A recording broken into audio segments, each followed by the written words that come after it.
Oke, kembali lagi di podcastnya Mbak Nasir. Jangan bosan ya Mbak untuk membahas ini masalahnya teman-teman. Iya. Oke, ini kita akan membahas dari pertanyaan yang ada di YouTube. Saya lupa ini nggak menyantumkan namanya, cuma saya kopas pertanyaan aja Mbak.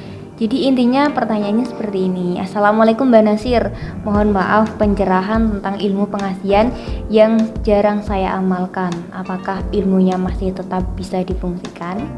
Jadi dia jarang mengamalkan Mbak, artinya jarang meritualkan yang menjadi syarat pengamalan. Apakah itu masih bisa Mbak?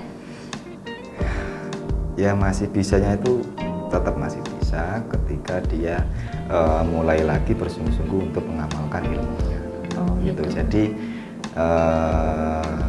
begini, tidak bisa ketika dia mendapatkan ilmu, ya kan, terus dia amalkan, terus kemudian tidak mengamalkan, terus ketika dia ingat dan ingin menggunakan ilmu itu, ya tidak bisa. Karena ilmu itu dengan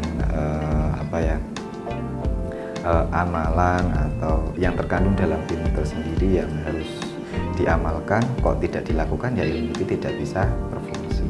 Jadi harus tahu apa itu ilmunya dan bagaimana karakter ilmunya, apakah hanya sekedar mantra atau harus ada ritual pengamalan atau yang lainnya.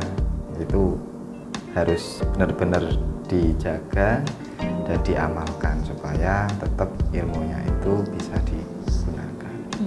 Ini sama aja dia nggak istiqomah ya Mbak ya, dalam meritualkan atau mengamalkan ijazah yang sudah diberikan. Jadi harus dilakukan secara rutin. Fungsi lagi ya diaktifkan lagi gitu saja. Iya, diaktifasi lagi lah ya. Itu kayak diaktifasi kembali itu kayak semisal dia perlu ini nggak Mbak? Perlu kayak pembersihan diri semacam mandi kembang 7 rupa kayak biasanya disaranin sama Mbak Nasir. Itu tergantung dengan apa ilmu yang diamalkan. Kalau misal dia pakai semar mesem gitu gimana? Kalau dia menggunakan semar mesem dan semar mesemnya itu berupa sarana, maka harus ada aktivasi. Gitu. Termasuk ilmu juga atau ajian itu juga ada aktivasi seperti yang biasanya saya ungkapkan ya. Ya akan seperti mandi kembang dan macam-macam.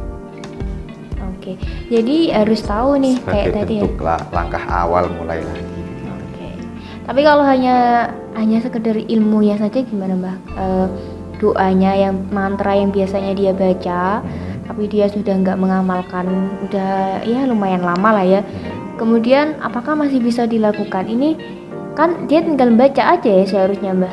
Untuk mau fungsi apa enggak itu kan lebih ke sarana mungkin Mbak ya? Atau kayak gimana tuh? Ya sama saja ilmu. Ya. Terus kemudian sarana tentunya kan mempunyai ritual-ritual tertentu. Entah itu amalan-amalan tertentu. Nah, kalau ada syarat-syarat aktifnya sebuah ilmu atau sebuah sarana kok dilanggar, ya maka tidak berfungsi. Ya harus mulai dari awal lagi, atau bisa mulai lagi bersungguh-sungguh untuk tidak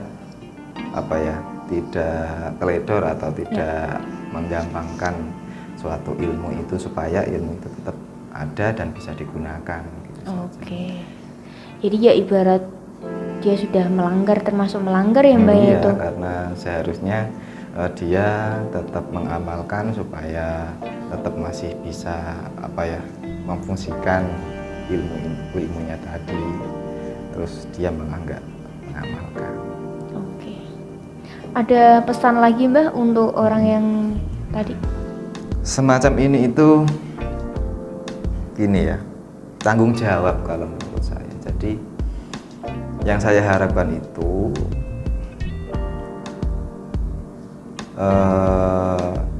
lebih ke klien saya.